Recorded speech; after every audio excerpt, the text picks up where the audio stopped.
Soon I'll be dead, I thought. I started getting this spark of gratefulness for my life. A spark. A tiny ember in the dark void. The last flicker of appreciation that seemed to win out by just a hair against the battle for fear in my consciousness. Then it was gone. I was trembling as the winds picked up. I felt the hairs on the back of my neck start to raise. Energy is neither created nor destroyed. Where does it come from, I wonder? And more importantly, how do I get rid of it? Miguel was skating fast, but I was going faster. I started noticing there was a purple light moving parallel with us along the telephone poles, zipping in between power lines. I must be hallucinating. The light flew from the power line directly into a house and exploded the television in the living room. Zap, whap, boom! I watched in horror at what looked like a bomb going off, wiping out the entire living room, sending pieces of debris and glass flying everywhere. It was as if someone had shot a purple arrow from space into someone's TV. Now I know I'm tripping.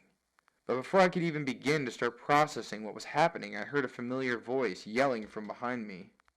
"You there! On the skateboard! Stop!"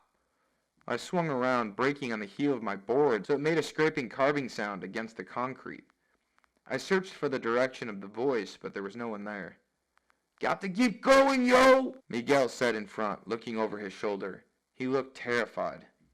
I saw the purple flames from the burning house reflected in his pupils. There was that familiar voice again, yelling, "You there! Stop! I swear by Einstein's hair!"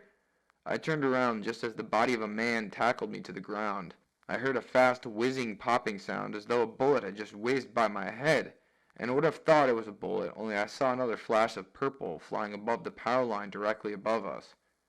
It exploded the lamp post, shattering it into a million purple pieces.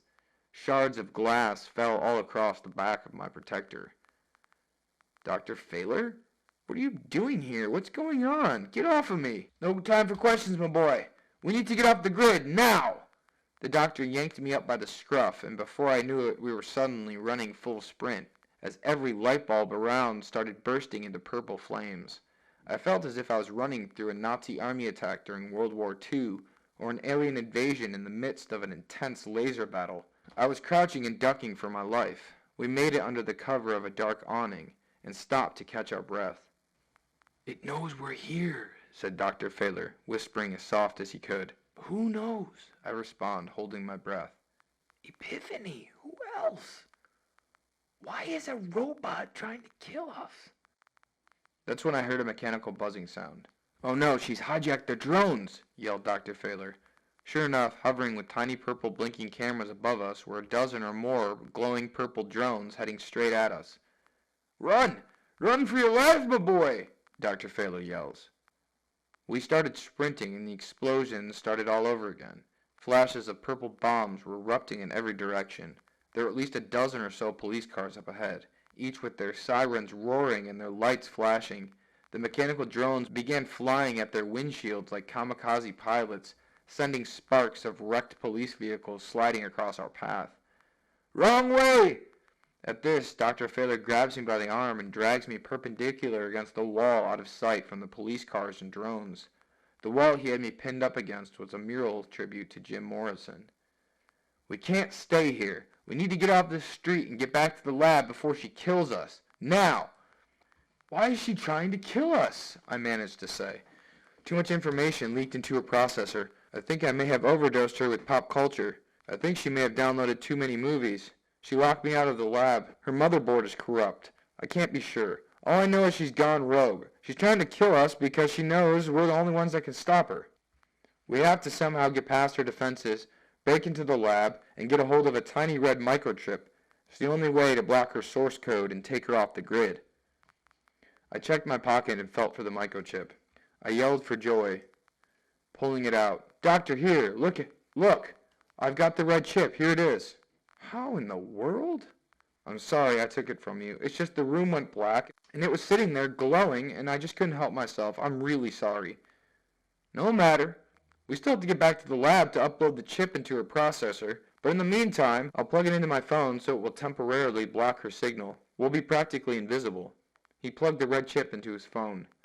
We ran out from the corner we were hiding, and almost immediately something terrible happened. It all happened so fast that I don't even trust my memory to recall the events accurately.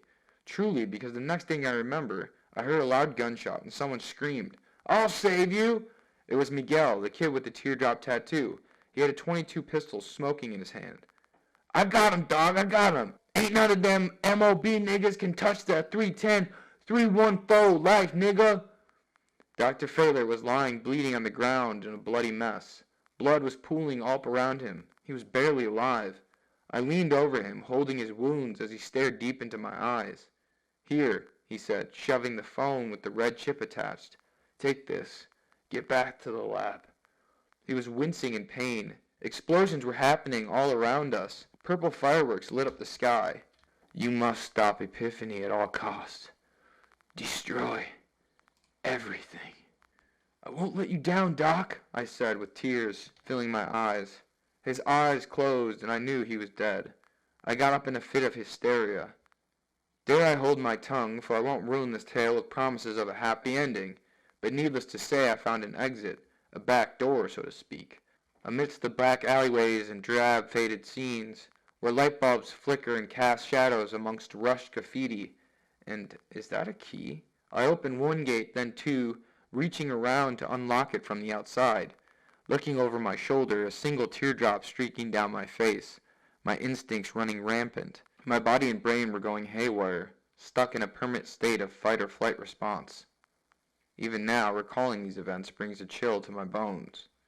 I reached the neutral zone, a planetary equilibrium, the space between the boardwalk and Dr. Failer's lab. It was cold and silent. I'm looking paranoid and maniacal in every direction. Like looking into a funhouse mirror, I see Miguel ahead of me as several cops are handcuffing him against the hood of a police car. I saw him as my own reflection, Tocayo, distorted and warped by gravity, as if a higher power wanted to show me how easily my life could have gone another way. Perhaps a decision or two difference, and I could have just as easily been the one in a gang helping mad scientists escape their fate. Needless to say, I was on my own. An interesting thought occurred to me. This energy I hold is not mine. I'm just borrowing it. It's my cross to bear. I'll give it back, I promise. It's too late. You're worth more to us dead. Who said that? You know who. You think you can just run. Listen, I don't know what I did, but we can talk this out. You can't ignore me. I'm a part of you. I ran as fast as I could, ducking through back alleyways, crossing streets. I finally made it across town in record time. I thought about how I would break into the lab. I'll cross that bridge when I get there. I arrived out of breath. All the light posts were shattered. They had already been struck by purple lightning. The phone started blinking in alert. Damn, low battery. 1%. If the phone dies, then the chip won't be active and I'll be back on the grid and on Epiphany's radar. The front door was locked, of course, and the windows were barred. I noticed a ladder on the side that led up to the roof. I climbed it. The roof was covered in solar panels, save for a single large gyroscopic satellite dish in the center. I tried to control my breath. I was slightly panicking, and not going to lie, very scared. Just then my phone buzzed. You guessed it. Dead. The red chip lost its glow, and almost simultaneously I heard a loud whizzing pop from the power lines overhead, followed by a purple flash. Just then the satellite dish exploded. I ducked and covered my head at the last minute as I felt the entire roof go up in flames. What the AI didn't anticipate was the ground underneath the satellite had been compromised, leaving a little smoldering hole just large enough for an entrance into the lab. I made a mad dash for the hole. I closed my eyes, jumping through the flaming circle, falling down the hole in the roof and landing hard on the floor of Dr. Failer's laboratory. The rest is history. I took the chip and uploaded it into the glowing purple pyramid as fast as I could. The whole system went haywire. 30 blocks in every direction lost power. I heard a countdown initiate, and I knew I had moments before the pyramid exploded in a giant mushroom cloud. I rushed out of the front door, miraculously it opened from the inside, and ran out of there as fast as I could. As I was running away, the entire building went up in flames as the shock waves from the explosion sent me face first into the concrete. When I finally came back to my senses, I heard sirens in the distance. I made it back to the van in one piece. Only Bojangles was there sleeping. I climbed inside, breathing heavily, still in a state of shock. To heaven or hell, which will it be? Images of fear, love, good and evil danced like shadows across the dirty glass. The lights from the passing cars created a mosaic of hallucinations that struck all kinds of panic through me. We have to leave now. Fuck this place. Let's go, I said, jostling Bo awake.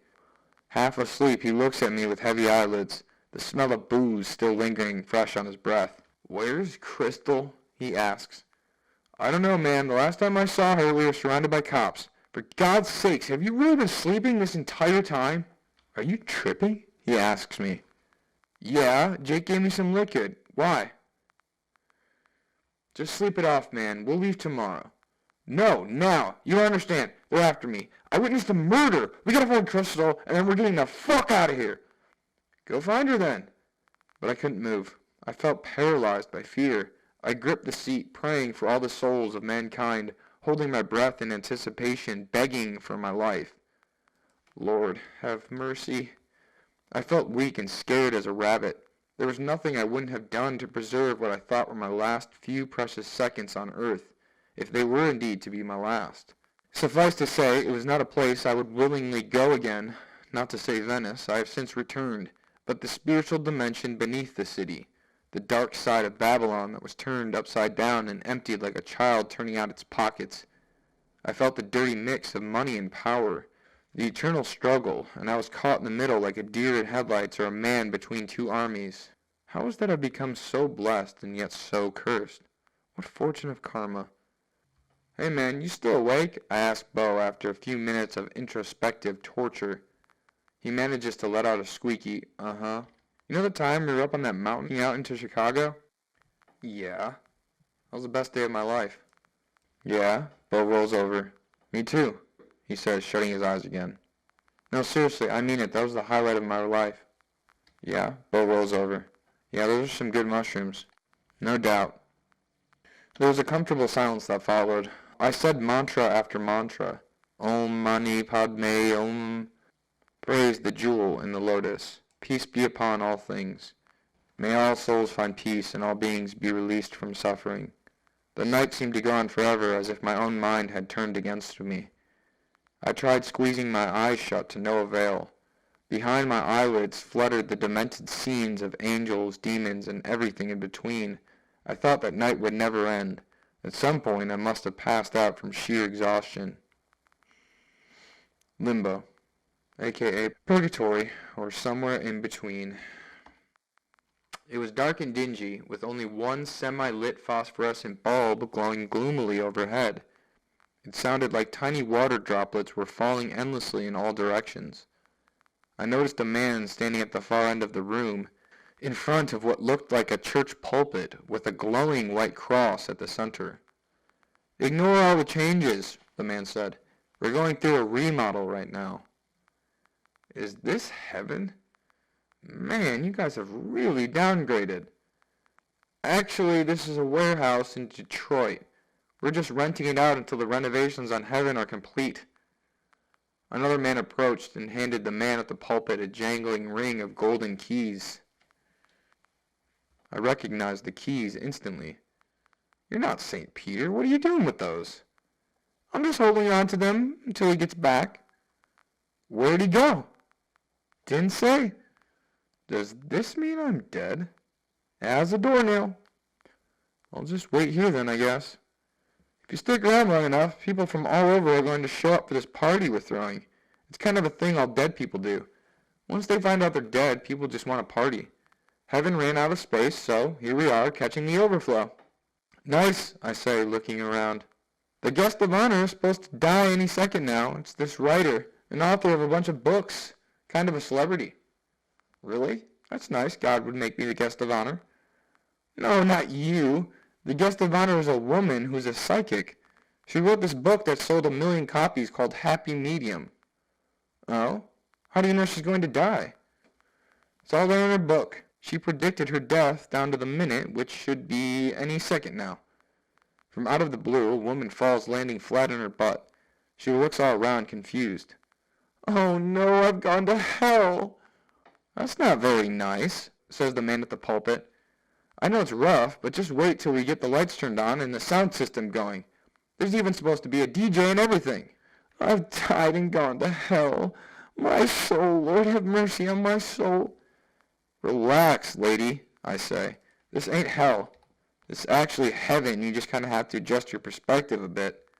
What the hell do you know? She says. I've died a bunch of times.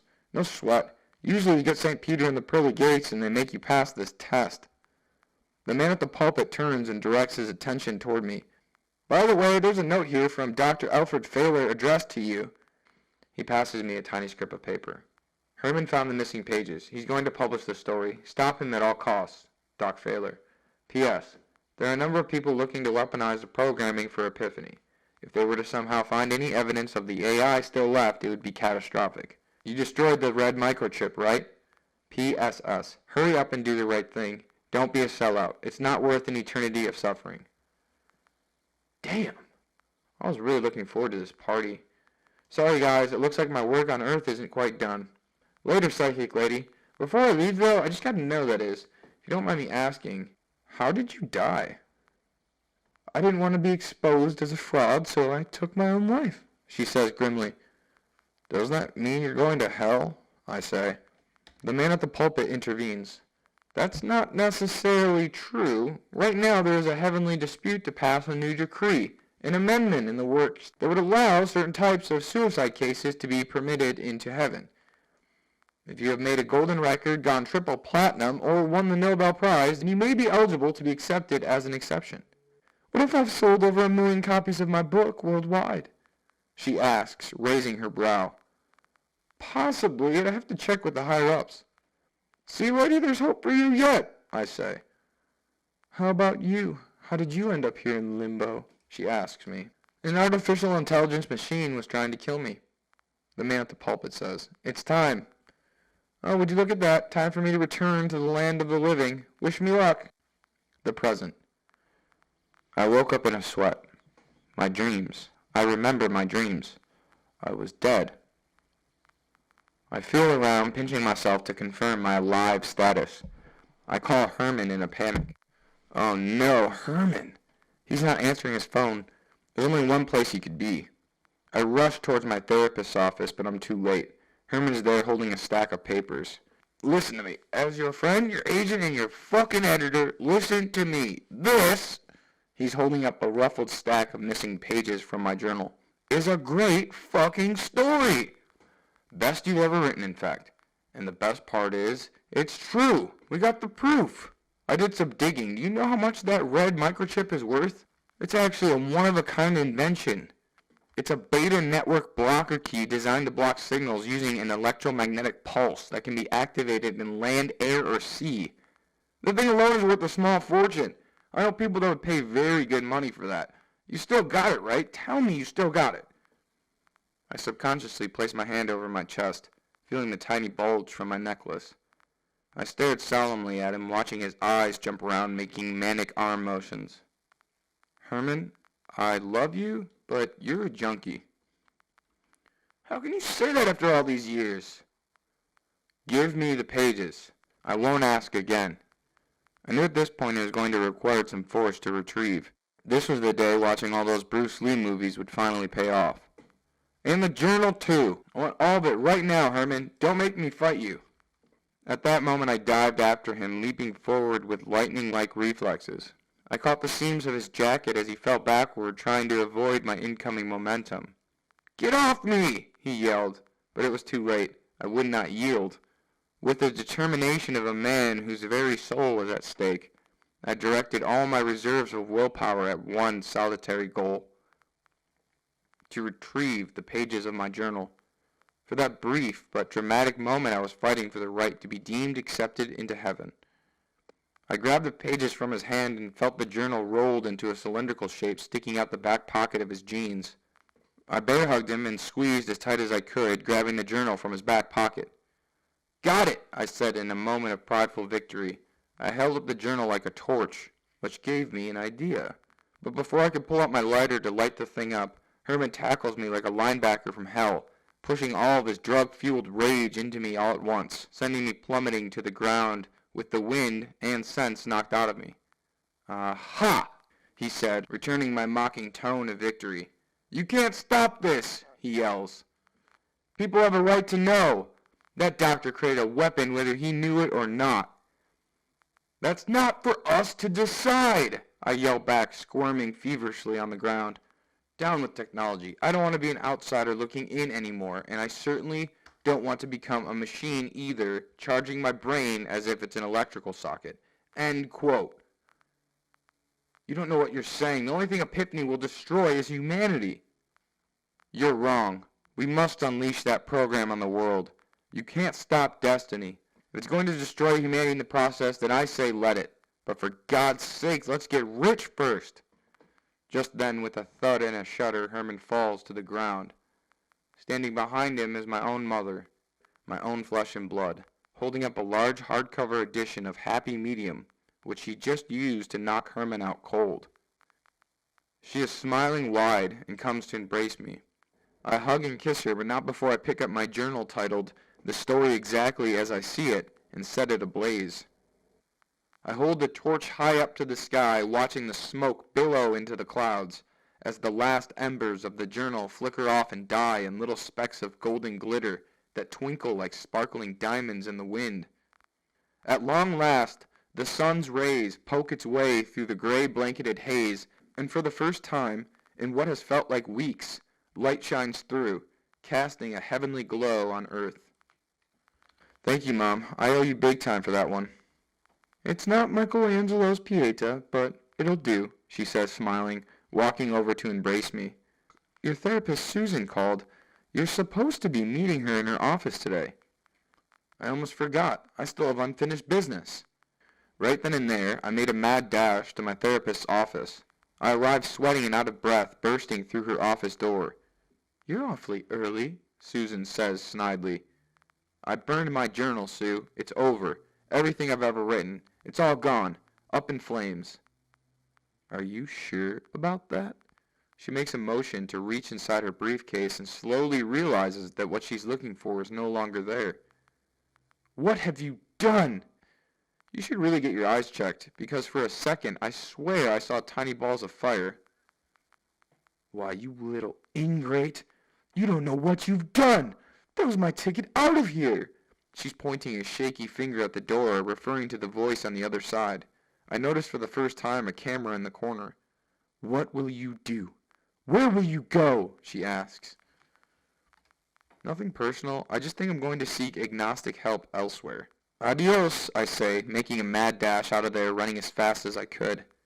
Shortly after, out of breath, but feeling better than I had felt in a long time, I arrived at a bridge along the river and took off my necklace that I had been wearing. I looked longingly at the red microchip fashioned in the center of it. Not long after the incident with Dr. Failer, I had it wire-wrapped in copper and gold guitar strings that fit fashionably on a necklace. I wanted to wear something that would remind me of Dr. Failer and my experiences out west, but considering everything that has happened, it was too dangerous. It wasn't worth risking the annihilation of the human race. I stood on the bridge and held it over the river, watching the gushing rapids below.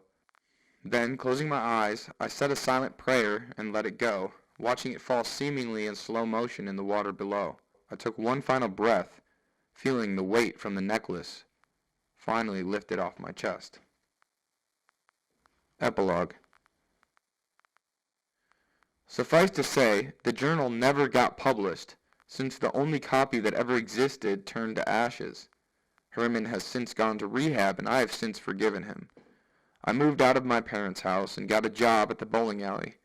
I haven't had a near-death experience or a major hallucinatory episode in over a year.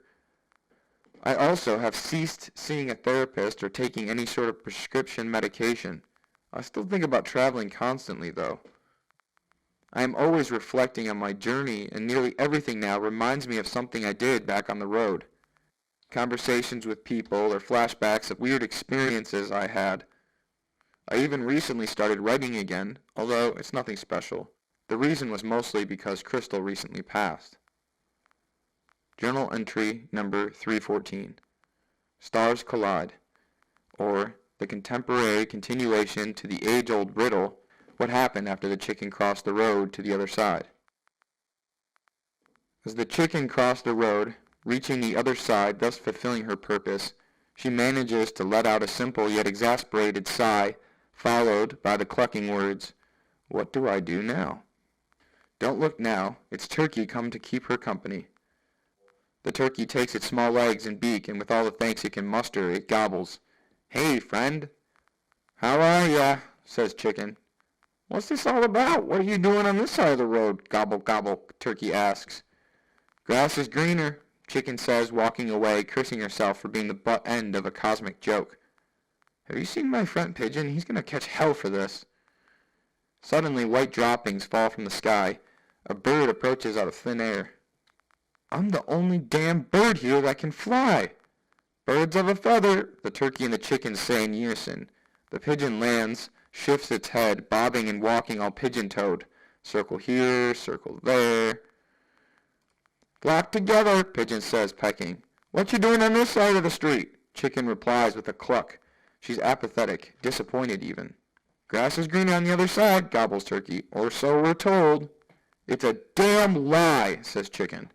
"She's just upset there are no roosters," Turkey says. "Damn nice day, I'd say," Pigeon says, walking pigeon-toed and contemplating the especially blueness of the sky. "Maybe it's time to fly again," he thinks to himself. "I'm going back to the original side. This is a waste. Nothing over here but a stupid turkey and this dumb pigeon." Chicken begins crossing the street back the way she came. The turkey screams, "Gobble, gobble!" as a car swerves, nearly hitting the chicken. She flaps her wings and takes flight for the briefest of moments. The pigeon is laughing. "Turns out chickens can fly after all." Chicken is already back on the other side of the road, now scared shitless. "Chicken shit," says Pigeon. He's laughing, and lo and behold, its duck come to join the ensemble of feathery friends. "Hey, duck," Pigeon says. "Call me Mallard. Quack, quack." "You're a bloody quack," says Turkey. Gobble, gobble. The duck quacks at Chicken on the other side. "Come back, quack. More the merrier, quack."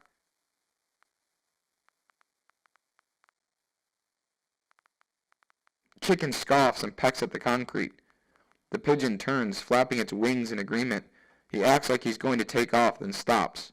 Just then a blue jay from above the tree perch comes flying down, landing next to the group of birds, and in a sing-song voice that speaks of melancholy and a tinge of eternal happiness, he chirps his song.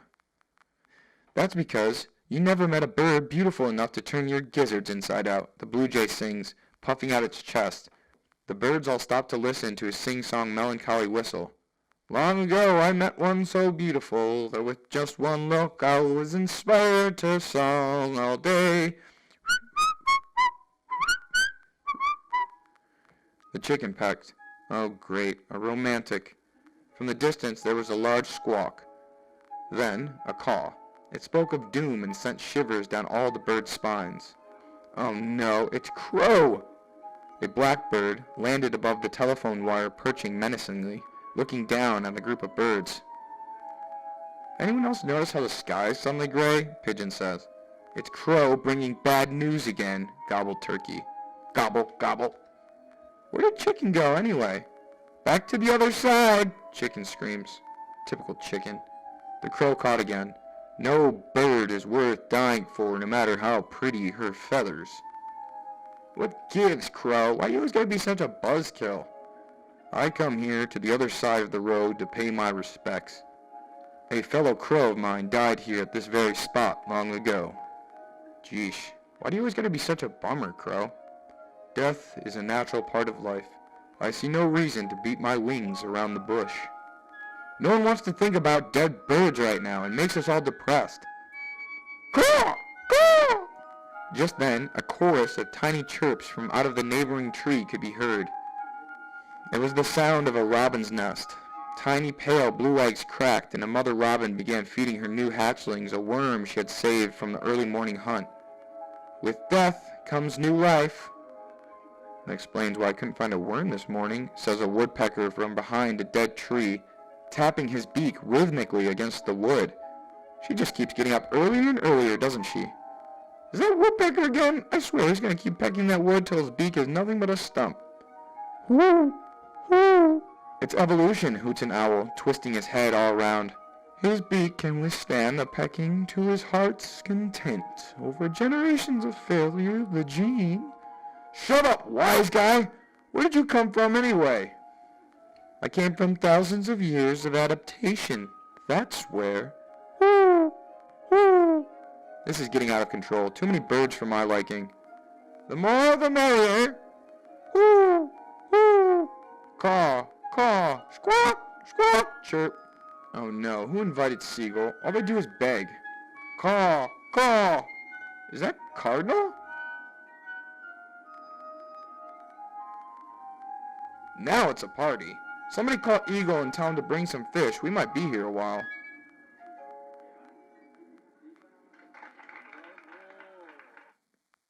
Special thanks. Mike Leslie, Frank Bash, Billy and Jesse Grew, Genevieve Taylor, Teresa Scott and Elena Barone, Annalicia Johnson, Stephen and Brian Francis, Crystal Eli, Michael Tucker, David Berg, Salvatore Giovanni, the Cava Bar Asheville, the Hotel Indigo, the Sly Grog, Teal Day, Monk, Corey Tyler, University of Chicago Institute, Rainbow Family and Friends, Blue Island Library, Blue Island, Chicago, Luke Mack, Eleanor Oster, Dean Tomlinson, Captain Bubs Ellis, Denny's Diner, Training and Treatment Innovations, Bank of Venice.